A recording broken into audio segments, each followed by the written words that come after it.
গো গিন্নি, কোথায় গেলে? এদিকে এসো। কি হলো? এত জোরে চিৎকার করছো কেন? দেখো তো, কালু বাজার থেকে কি নিয়ে এসেছে। আর তাড়াতাড়ি বাজারের ব্যাগটা নিয়ে তুমি এখান থেকে চলে যাও। তাই কালু, এখন বল শুনি, বাজারে কোন কোন সবজির দাম বেড়েছে? কর্তা বাবু, বাজারে নতুন আলুর দিকে ফিরে তাকানো যাচ্ছে না। কারণ নতুন আলুর দাম দ্বিগুণ বেড়ে গেছে। এবারে যারা আলু চাষ করেছে তারা মনে হয় এবারেই বড়লোক হয়ে যাবে। বলিস কি রে? তাহলে তো আমাদের এবার অনেক বড় ক্ষতি হয়ে যাবে। আমাদের তো শশা চাষ করে লোকসান হয়ে গেল রে। না না, লোকসান হলে তো চলবে না। শোন কালু, আমাকে এক্ষুনি বাড়ি থেকে বের হতে হবে আর বনে ঘুরে দেখতে হবে বনের মধ্যে কে নতুন আলু চাষ করেছে।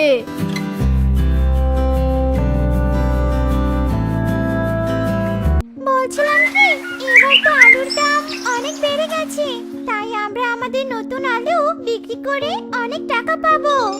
তা তো পাবোই। তা কি বলতে চাও, তাড়াতাড়ি বলো তো। মানে আমার অনেক দিনের ইচ্ছে, আমি একটা পাকা বাড়িতে থাকবো। আমাদের বাড়িটা তো ভাঙাচোরা। তুমি যদি আলু বিক্রি করে টাকা দিয়ে একটা পাকা বাড়ি বানাতে, তাহলে আমার স্বপ্নটা পূরণ হতো গো। ও আচ্ছা, ঠিক আছে গো। এবার যখন আলু চাষ করে লাভবান হয়েছি, তাই তোমার ইচ্ছেটা আমি পূরণ করব।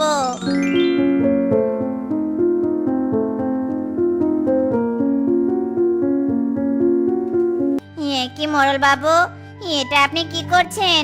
আমার জমির আলুগুলো এভাবে ঠেলা গাড়িতে তুলছেন কেন? শোন কর্তাবাবু, তোর জমি সবগুলো আলু 5,000 টাকা দামে কিনে নিয়েছে। আর আজ বিকালে কর্তাবাবুর বাড়িতে গিয়ে টাকা নিয়ে আসবি। এখন শর্ত, যা আমার সামনে থেকে। আমাকে আবার সবগুলো আলু ঠেলা গাড়িতে তুলতে হবে। না গো মোড়ল বাবু, আমাদের মতো নিরীহ গরিবদের পেটে এভাবে লাথি দিবেন না। আমরা অনেক কষ্টে আলু চাষ করেছি, আর এবার তো নতুন আলুর দাম অনেক বেড়ে গেছে। আপনি এত কম দামে আমাদের আলুগুলো কিনে নিয়ে কেন আমাদের ঠকাতে যাচ্ছেন বলুন তো? চুপ কর, আর একবার এই আলু নিয়ে কথা বললে তোদের দুটোকে লাথি মেরে বন থেকে তাড়িয়ে দিব। এরপর ইগল ও কালু কবুতরের জমির নতুন আলুগুলো নিয়ে চলে যায়। আর এদিকে কবুতর ও সুখী তাদের জমিতে দাঁড়িয়ে কাঁদতে থাকে। হায় হায় রে, আমাদের এতদিনের পরিশ্রমের ফসল সব যে মোড়ল বাবু নিয়ে গেল। এখন আমাদের সংসার চলবে কি করে? চলো গো, আমরা টুনির কাছে যাই। টুনি নিশ্চয়ই আমাদেরকে কোনো না কোনো একটা উপায় বলে দিবে। এরপর কবুতর ও সুখী টুনির বাড়িতে চলে যায়। আর টুনিকে গিয়ে মোড়ল বাবুর সব কথা খুলে বলে। তোমরা কেঁদো না কবুতর দাদা, মোড়ল বাবু তোমাদের সাথে অন্যায় করেছে। আসলে ধনীদের যতই ধন সম্পদ থাকুক না কেন, তাদের শুধু চাই আর চাই। তাই বলে যে গরিবদের পরিশ্রমের উপর জোর খাটাবে, তা তো হতে পারে না। এখন আমরা কি করব বলতো টুনি? শোনো তোমরা, এরপর টুনি কবুতর ও সুখীর সাথে বুদ্ধি করতে থাকে। আর কিছুক্ষণ পরেই তারা বনের কয়েকজনকে সাথে নিয়ে মোড়ল বাবুর বাড়িতে চলে যায়। কিরে, তোরা সবাই দল বেঁধে আমার বাড়িতে কেন এসেছিস? মোড়ল বাবু, আমরা কোনো বিপদে পড়লে আপনার কাছে সাহায্য চাইতে আসি। আর আপনি কি না আমাদের গরিবদের ফসলে লোভ দিলেন? এটা আপনার কেমন বিচার? আপনি এক্ষুনি কবুতর দাদার নতুন আলুগুলো ফেরত দিন। তা না হলে আমরা সবাই মিলে পুলিশের কাছে নালিশ করব। কালু, এই কালু, এক্ষুনি তুই কবুতরের সবগুলো আলু ফেরত দিয়ে দে। আমার যে বড্ড ঘুম পাচ্ছে, তাই আমি গিয়ে একটু বিশ্রাম করব।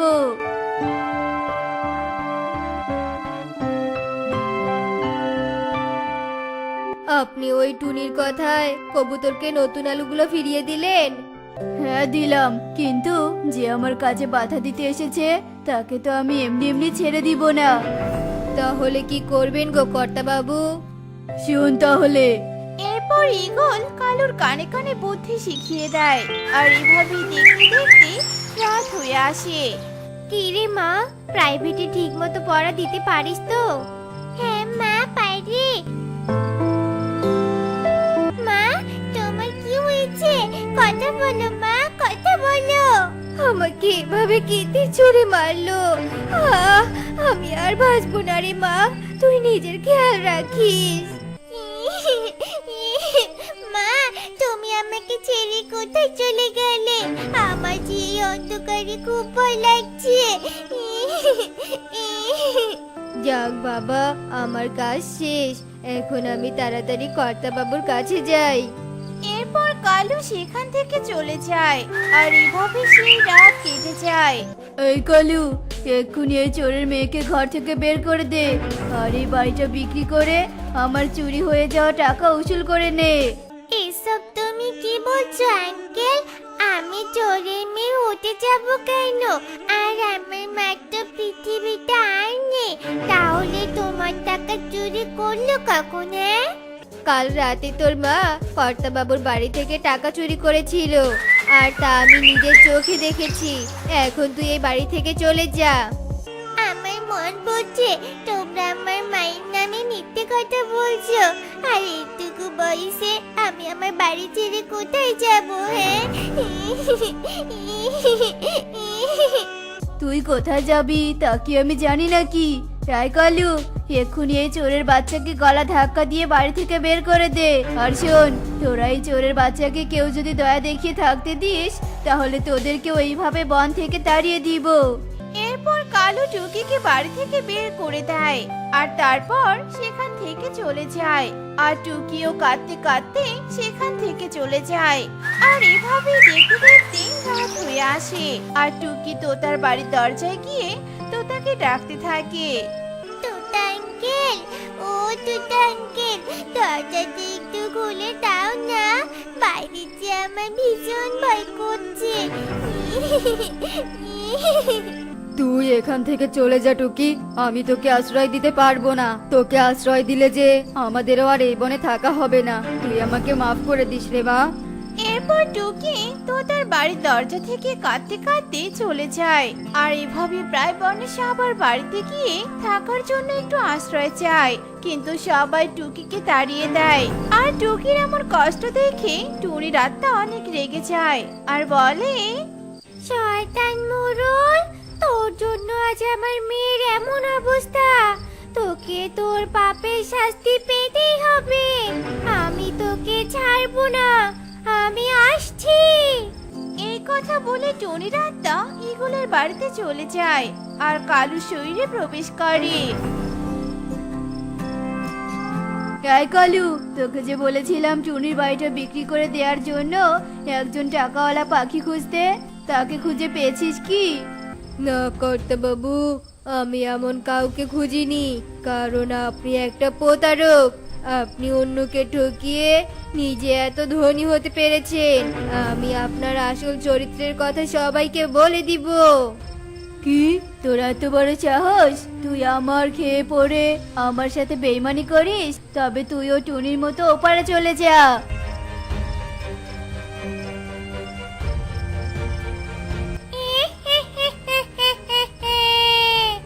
এক শয়তান আরেক শয়তানকে নিজের হাতে হত্যা করেছে। একজনকে হত্যা করার অপরাধে তোকে আমি পুলিশের হাতে তুলে দিব। কি টুনি, তুই এখানে কিভাবে আসলি? তোকে তো কালো মেরে ফেলেছিল। তোরা দুজন মিলে আমাকে মেরে ফেলে অন্যায় করেছিস, তার উপর আমার ছোট সন্তানটাকে বাড়ি থেকে তাড়িয়ে কষ্ট দিয়েছিস। তাই তোদেরকে শাস্তি না দেওয়া অবধি আমার শান্তি নেই।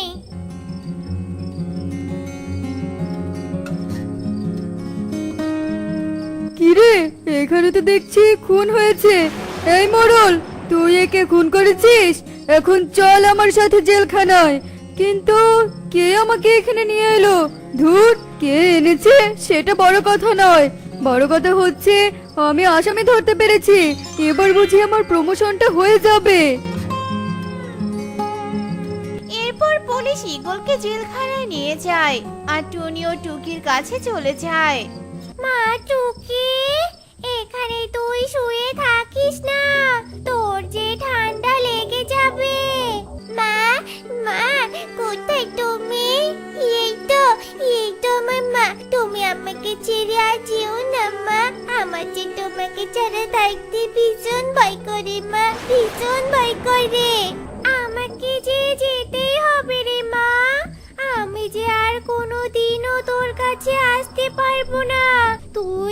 বাড়িতে চলে যা। আমি কালু আর শয়তান মোড়লকে শাস্তি দিয়েছি। তোকে কেউ আর বাড়ি থেকে বের করে দিবে না রে মা। একথা বলে টুনি অদৃশ্য হয়ে যায় আর টুকি চিৎকার করে তার মাকে ডাকতে থাকে। মা, মা, কোথায় তুমি মা? এই যা, জগে তো এক ফোঁটাও পানি নেই, আর এদিকে তৃষ্ণায় আমার গলাটা যে শুকিয়ে যাচ্ছে। সে কি রে, জগে পানি নেই? তাহলে এখন কি হবে? আমার যে তৃষ্ণায় গলা শুকিয়ে গেছে। তোতা, আরে এই তোতা, চল আমরা বোকা বানানোর জন্য একটা ছোট মুরগি, এই না না একটা মোরগ পেয়েছি। হা হা হা হা হা।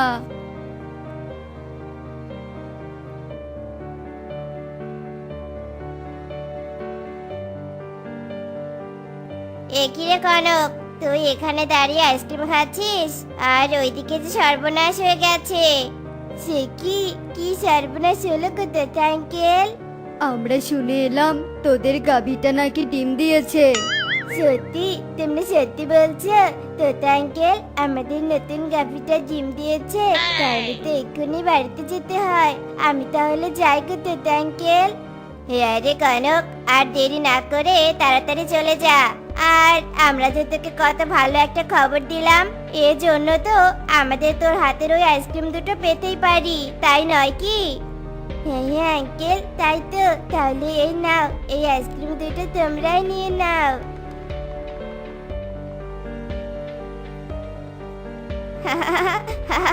বোকা কাকের বোকা একটা ছানা জন্ম নিয়েছে। ঠিক বলছিস রে তোতা। কি মজা, কি মজা, কানেরটাতে এসে গেছে। দাদা, এই দাদা, তোকে না বলেছিলাম আমার জন্য আইসক্রিম নিয়ে আসতে? কোথায়? তোর হাতে তো আইসক্রিম দেখতে পাচ্ছি না। তার মানে তুই আমার জন্য আইসক্রিম নিয়ে আনিসনি? বল না দাদা, বল, আইসক্রিম নিয়ে আসিসনি? এই খুয়াই, তুই একটু চুপ কর তো। মা, ও মা, শুনলাম আমাদের গাভীটা নাকি ডিম দিয়েছে। তার মানে তোমার হাতের এই ডিম দুটো আমাদের গাভী দিয়েছে। দাও না আমাকে গাভীর ডিম দুটো, দাও না। হায় হায় রে, ডিম দুটো ভেঙে দিল রে হারামজাদা। এই, এটা তুই কি করলি? আমি সেই টিয়ে দিদির বাড়ি থেকে ধার করে নিয়ে আসলাম মুরগির ডিম দুটো, আর তুই কি না সব ডিম ভেঙে দিলি? দাঁড়া, তোর শয়তানি আমি দূর করছি।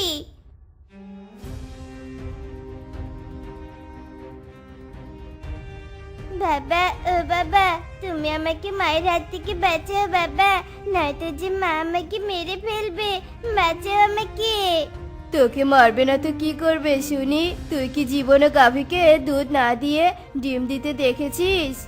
না বাবা, আমি তো কখনো গাভীকে ডিম দিতে দেখিনি, কিন্তু ওই আঙ্কেল দুটো তো বললো আমাদের গাভী নাকি ডিম দিয়েছে, আর তাই তো আমি তাড়াতাড়ি করে ছুটে চলে এলাম। কে বলেছে? হ্যাঁ, কে তোকে এই অবাস্তব কথা বলেছে? বল আমাকে। এরপর কনক কাকুলিকে সব কথা খুলে বলে। হে সৃষ্টিকর্তা, তুমি আমার এই ছোট্ট ছেলেটাকে কেন বোকা করে পৃথিবীতে পাঠালে? এর কি কোনোদিনও একটু বুদ্ধিজ্ঞান হবে না নাকি? বোকা, আমি সত্যি বোকা, আর তাই তো সবাই আমাকে ঠকায়। এরপর কনক কাঁদতে কাঁদতে ঘরের ভেতরে চলে যায়, আর এভাবে সেই দিন কেটে যায়।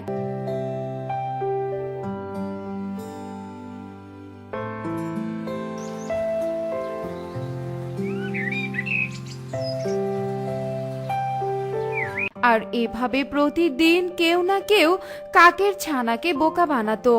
আর এমনই একদিন কনক তার বন্ধুদের সাথে স্কুল থেকে বাড়ি ফিরছিল, আর তখনই তারা একজন তান্ত্রিককে ধ্যান করতে দেখতে পায়।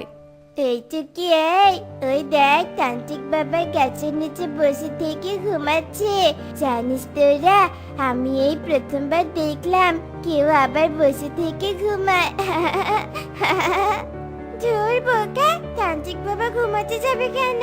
তান্ত্রিক বাবা ওভাবে গভীর ধ্যানে মগ্ন আছে, বুঝতে পেরেছিস? আচ্ছা তান্ত্রিক বাবা ধ্যান কেন করে বলতো? বাবা তুই তো দেখি সত্যি বোকা। বাবা তুই তো দেখি সত্যি বোকা। তবে আজকে আমি তোকে বোকামি দূর করব। কি হলো বল না রে, তান্ত্রিক বাবা ধ্যান কেন করে? তিনি ধ্যান করে সৃষ্টিকর্তার সাথে। এই তো কি, চুপ কর তুই, আমি কনককে সবকিছু বুঝিয়ে বলছি। এরপর পারুল কনকের কানে কানে তান্ত্রিকের নামে কুপরামর্শ দিতে থাকে। আর তখনই টুকি ও পারুল সেখান থেকে চলে যায় আর দূরের গাছের আড়াল থেকে লুকিয়ে লুকিয়ে কনককে ফলো করতে থাকে।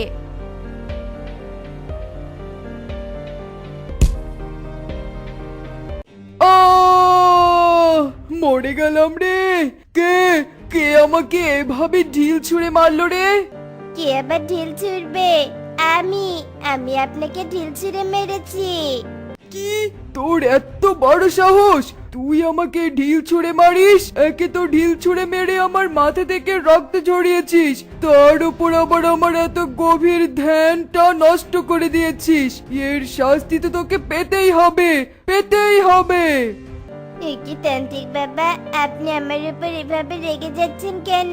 ওরা তো বললো আপনাকে ঢিল ছুঁড়ে মেরে যদি আপনার ধ্যানটা নষ্ট করি তাহলে আমাকে বোকা কাকের ছানা থেকে চালাক ছানা বানিয়ে দিবেন। কে কে বলেছে?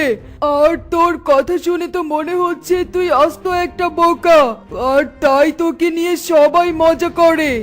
তান্ত্রিক বাবা, শুনেছি আপনার নাকি অনেক ক্ষমতা। আপনি একটু দয়া করে আমার মাথার বুদ্ধি এনে দিন না।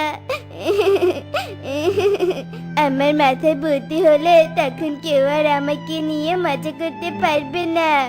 কনকের কান্না দেখে তান্ত্রিক বাবার মনে অনেক মায়া জন্ম হয় আর তান্ত্রিক বাবা জাদু করে একটা প্রজাপতি নিয়ে আসে।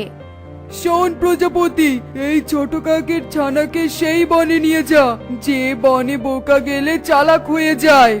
আচ্ছা ঠিক আছে মালিক, এক্ষুনি নিয়ে যাচ্ছি। এই যে কাকের ছানা, তোমার হাতে আমাকে নাও, তাহলে আমি আমার জাদু শক্তি দিয়ে তোমাকে নিরুদ্দেশে নিয়ে যেতে পারবো। এরে বাবা রে, কত বড় নদী! প্রজাপতি, ও প্রজাপতি, তুমি আমাকে এত বড় নদীর ঘাটে কেন নিয়ে এলে বলো তো? নদী থেকে ভয় পাচ্ছ বুঝি? তুমি খুব বেশি ভয় পাওয়ার জন্য তুমি এতটা বোকা। শোনো, তুমি যদি এই নদীতে নেমে সাঁতার কেটে নদীর ওপারে যেতে পারো তবে তোমার মনে সাহস জন্ম নেবে, আর সাহস বেড়ে গেলেই তুমি বোকা থেকে চালাক হয়ে যেতে পারবে। কিন্তু আমি যে কখনো নদীতে নেমে গোসল করিনি, আর নদীতে নামার পর যদি আমার কিছু হয়ে যায়? আমি থাকতে তোমার কিচ্ছু হবে না। যাও, দেরি না করে এক্ষুনি নদীতে নেমে পড়ো। এরপর কনক ভয় ভয় করে নদীতে নেমে যায় আর এক নিমিষেই নদীর এপার থেকে ওপারে পৌঁছে যায়। কি মজা, কি মজা! আমি নদী পার হতে পেরেছি। আমি ঠিক জানতাম তুমি পারবে, আর আজকে থেকে তুমি চালাক ছানা হয়ে গেলে, কারণ এটা তান্ত্রিক বাবার জাদুই নদী। এই নদীতে কোনো বোকা পাখি নামলে সাথে সাথে সে চালাক হয়ে যায়। এই কথা বলে প্রজাপতি আবারও কনককে নিয়ে তান্ত্রিকের কাছে চলে যায়। কি রে, তোরা এসেছিস? হ্যাঁ মালিক, আমরা আপনার জাদুই নদী পাড়ি দিয়ে এসেছি। তাহলে এখন এই কাকের ছানাকে পরীক্ষা করা যাক। শোন কাকের ছানা, মনে কর তোর সামনে একটা গাভী বাঁধা আছে, আর গাভীটার গলায় রশি প্যাঁচ লেগে আছে, আর তাই গরুটা মৃত্যুর সাথে লড়াই করছে। এখন তুই ওই গাভীটাকে কিভাবে বাঁচাবি বলতো? একটা কাঁচি এনে গাভীটার গলা থেকে রশিটা কেটে দিব, তাহলেই তো গাভীটা বেঁচে যাবে। ঠিক উত্তর দিয়েছিস। এখন থেকে কেউ তোকে বোকা কাকের ছানা বলতে পারবে না। কি খুশি হয়েছিস তো? হে তান্ত্রিক বাবা, আমি অনেক খুশি হয়েছি। এরপর টুকি, কনক ও পারুল এক দুই পা করে সিঁড়ি বেয়ে ওপরের দিকে যেতে থাকে আর সিঁড়িতে থাকা নতুন নতুন শাড়িগুলো নিতে থাকে। আর এইভাবে তারা গাজরের বাড়িতে পৌঁছে যায়। আর গাজর বাড়িতে প্রবেশ করার সাথে সাথেই গাজর বাড়ি কাঁপতে শুরু করে আর চারদিক থেকে ভয়ানকভাবে হাসির শব্দ আসতে থাকে। আজ তোদের কারোর মুক্তি নেই, মরবি, তোরা সবাই মরবি।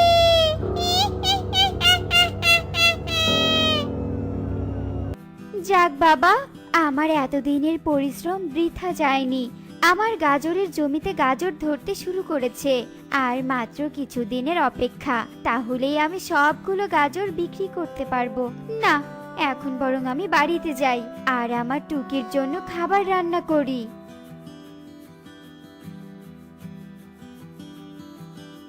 আরে আরে, এই জায়গাটাতে তো ঘুমিয়ে বেশ ভালো লাগছে।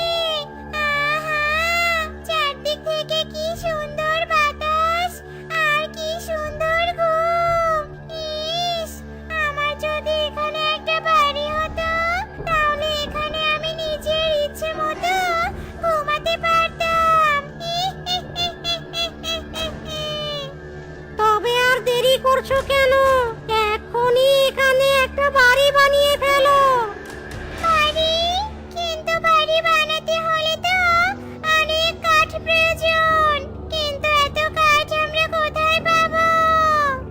কাঠ লাগবে না গো বউ, আমরা আমাদের বাড়িটা টুনির গাজর ক্ষেতের গাজর দিয়েই বানাবো। এরপর ভূত টুনির গাজর ক্ষেতের মাঝখানে একটা গাজর বাড়ি বানিয়ে ফেলে। কি গো, আমার দেয়া গাজরের বাড়িটা তোমার কেমন লাগলো বলো তো? গাজরের বাড়িটা বেশ সুন্দর হয়েছে, কিন্তু এই বাড়িটা যদি খেতে না থেকে আকাশের কাছে হতো, তাহলে আমার আরো ভালো লাগতো গো। ডাইনির কথা শুনে ভূত গাজর বাড়িটা নিয়ে আকাশের দিকে চলে যায় আর অনেক উঁচুতে গিয়ে গাজর বাড়িটা রেখে দেয়। আর গাজরের বাড়ি থেকে গাজরের ক্ষেত পর্যন্ত একটা লম্বা সিঁড়ি বানিয়ে দেয়। কি গো, এবার তোমার গাজরের বাড়িটা পছন্দ হয়েছে তো? না গো, এবারও আমার গাজর বাড়িটা পছন্দ হয়নি। কারণ আমার শরীরে দেখছো না, অনেক দিনের পুরনো একটা শাড়ি। এই বাড়িতে যদি আমার জন্য অনেকগুলো শাড়ি থাকতো, তাহলেই আমি অনেক খুশি হতাম গো। এরপর ভূত আবারও ডাইনির কথায় সিঁড়ি থেকে গাজর বাড়ি পর্যন্ত অনেকগুলো শাড়ি ঝুলিয়ে দেয়। কি গো, বাড়ি নিয়ে তো আর কোনো আপত্তি নেই নাকি? না গো, এই বাড়ি নিয়ে আমার আর কোনো আপত্তি নেই। চলো গো, আমরা আমাদের নতুন গাজর বাড়িতে সুখের জীবন শুরু করি। টুকি, এই টুকি, সকালে স্কুল থেকে আসার সময় দেখলাম তোদের গাজর খেতে গাজর ধরেছে। আমাকে কিছু গাজর দিবি রে, আমি গাজরের হালুয়া বানিয়ে খাবো। আচ্ছা ঠিক আছে রে, চল তবে তোরা আমার সাথে চল।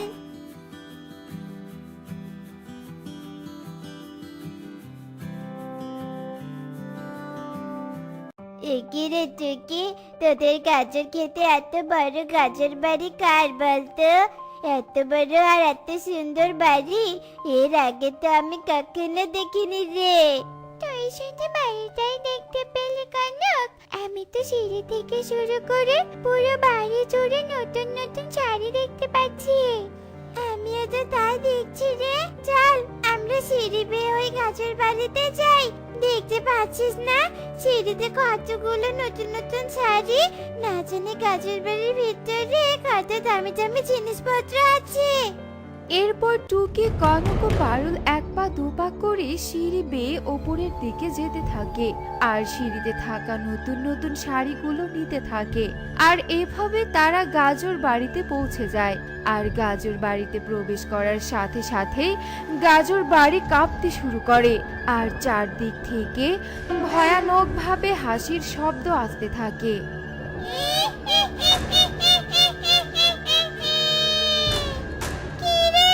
তোদের সাহস তো কম নয়,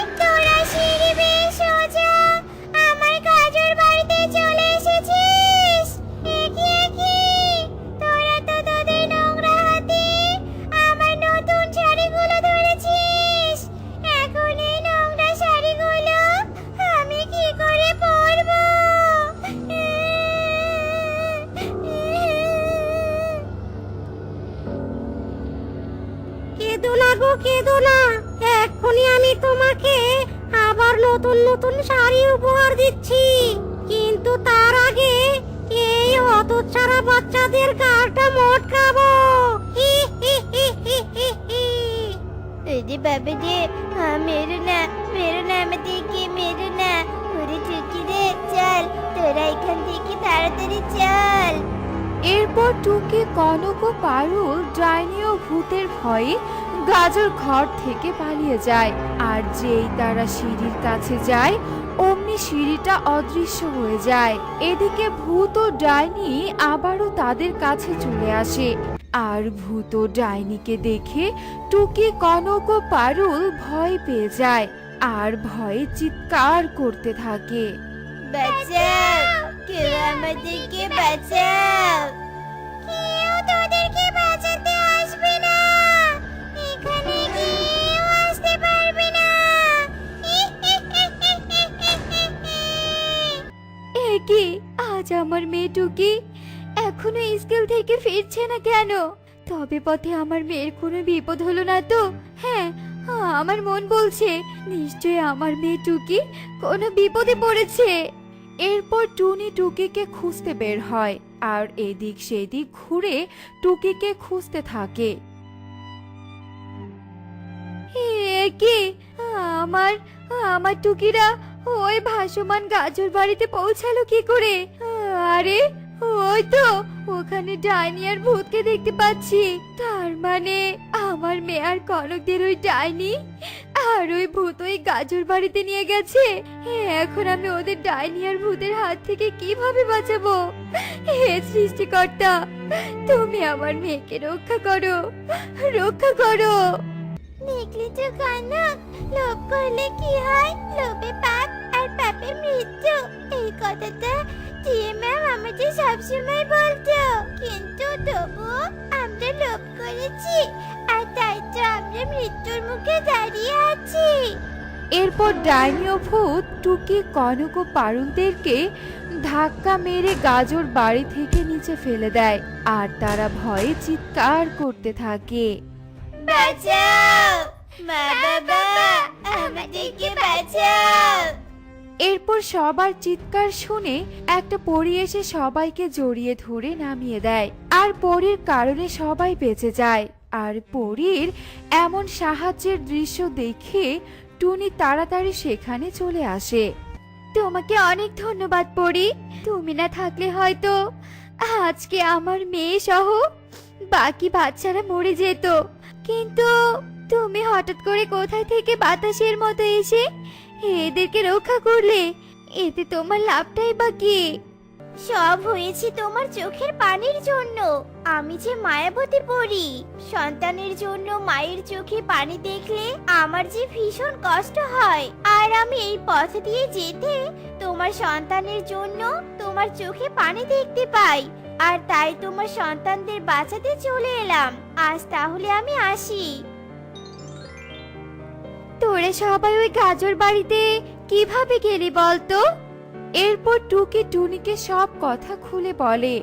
সব সময় মনে রাখবি, লোভ করার থেকে নিজে পরিশ্রম করে উপার্জন করা বুদ্ধিমানের কাজ। ঠিক বলেছ টুনি মাসি, আমরা আর কখনো লোভ করবো না।